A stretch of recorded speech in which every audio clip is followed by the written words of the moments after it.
Hello and welcome back to my Kero Blaster Zangyou mode speedrunning tutorial. Before we get into this video's level, the White Labs, I'd like to take a minute to talk about the item that we collected in the last level, the jetpack. The jetpack is easily the most important concept in the game in terms of speedrunning. Although it first appears to be a simple double jump, you'll soon realize the true potential that it has. By either holding left or right while using it, the jetpack will give you a good boost in speed in that direction. However, you immediately start decelerating after you boost, so the fastest form of movement is to do a quick boost, and then try to reach the ground again as fast as possible in order to do another. Keep in mind, however, that if you don't have enough space to do two boosts, doing one drawn-out boost is still faster than one short one, despite the drastic deceleration.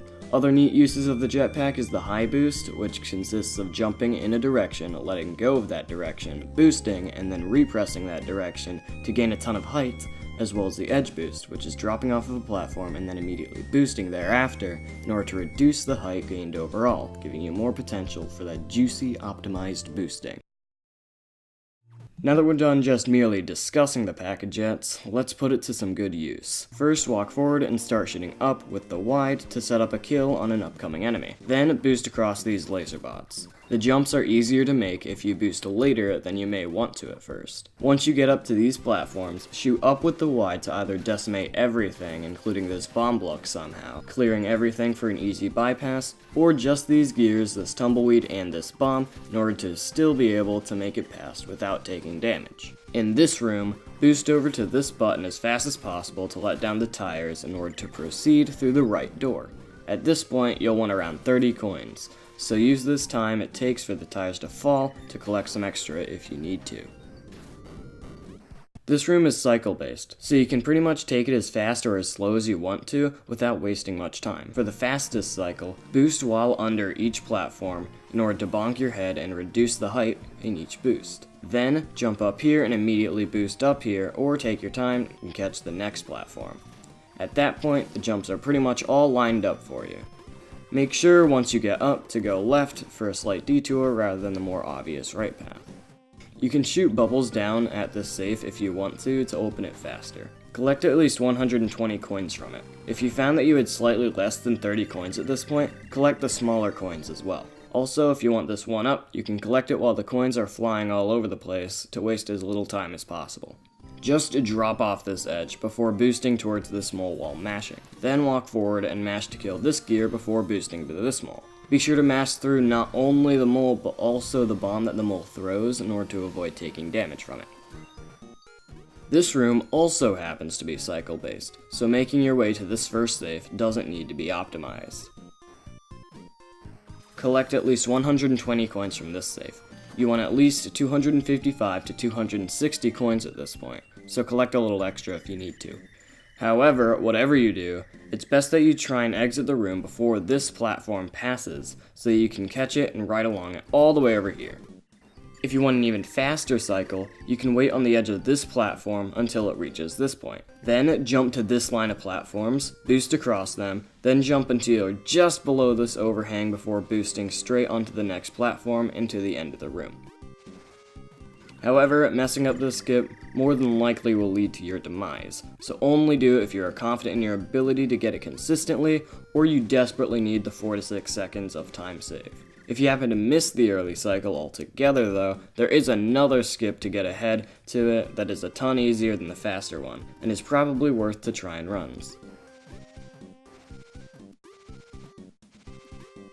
Before entering this room, spam bubbles so that you can do a little extra damage to this boss before the fight starts. This fight is pretty self-explanatory. To do the most damage, mash to shoot when he is on the ground, but hold the shoot button when moving backwards in order to stay facing right. Avoid him when he charges, and since the wide hitbox is large enough, you can preemptively shoot up here while dealing damage to him while he's on the ground. Do this part similarly to the first part and then kill the boss. If it matters to you, killing the boss on the ground is faster than when he is in the air due to the fact that he has to go through his death sequence. Collect enough coins from him so that you reach at least 300 coins since you are now about to buy a new weapon upgrade. Get to the shop. It is possible to do a forward boost into it rather than a high boost, which is faster. Go to the weapons shop and buy the quad, which is arguably the most cost-efficient upgrade in the game. It increases the range and overall coverage of space, which is exceptional against smaller enemies, but it also does up to 8 damage per shot if you manage to hit every bullet, which is great for even the toughest bosses. The only downside to it is its low fire rate, but this can be solved with mashing. Now exit the shop and make your way to the next room. Make sure you are boosting when going into this room, for there is a potential skip that you can go for. The easiest thing to do in this room is to first make your way to this right elevator and then ride it all the way up. However, it is slightly faster to instead jump all the way up using precise platforming. First, clear out these bubbles and boost into this position. Do a high boost up here and shoot a couple times to kill this gear before then boosting up to this bubble, and then up to this platform. Then jump to this right platform and then up to this bubble. Now for the difficult part. You want to jump left, but let go of the jump button so that you don't bonk your head on the ceiling and lose height, and then do a high boost and swerve around onto this platform. Then simply jump on the elevator and back to the right to exit the room.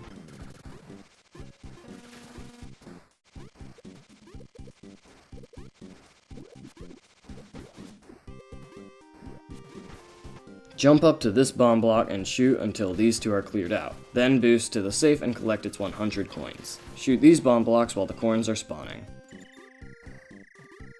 The movement in this room is very specific. For maneuvering around these lasers is pretty tight. Boost twice at the beginning of the room and then walk off the edge. While falling, boost left and land to the right of this laser bot. Then drop all the way to the right on this lip before walking left onto this laser bot.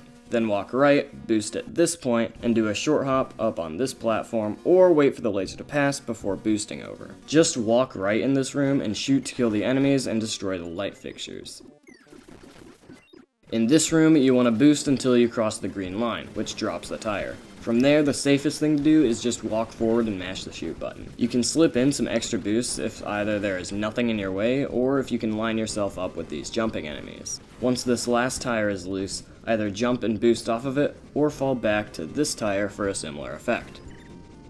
If you want an extra heart at this point, jump and do a high boost to first clear out these laser bots before dropping down to this bike, which is guaranteed to always have a heart in it. Then either press this button to let down all of the tires before proceeding, or platform across these tiny blocks for a slightly faster path.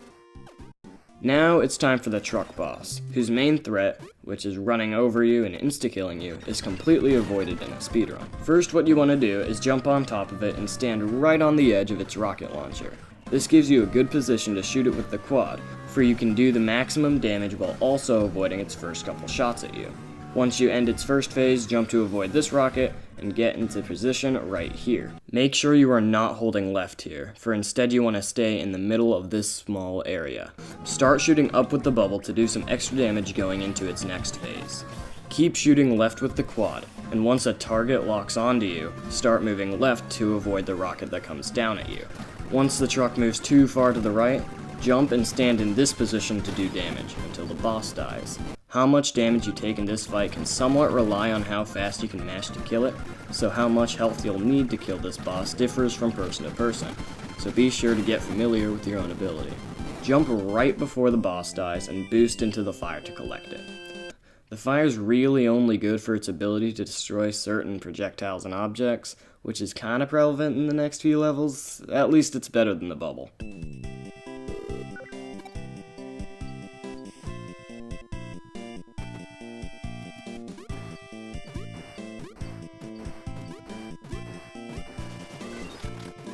Make your way over to the teleport room, destroy the books, and Kichi Plateau will be waiting for you on the other side. And now, here's what a good White Labs should look like in a speedrun.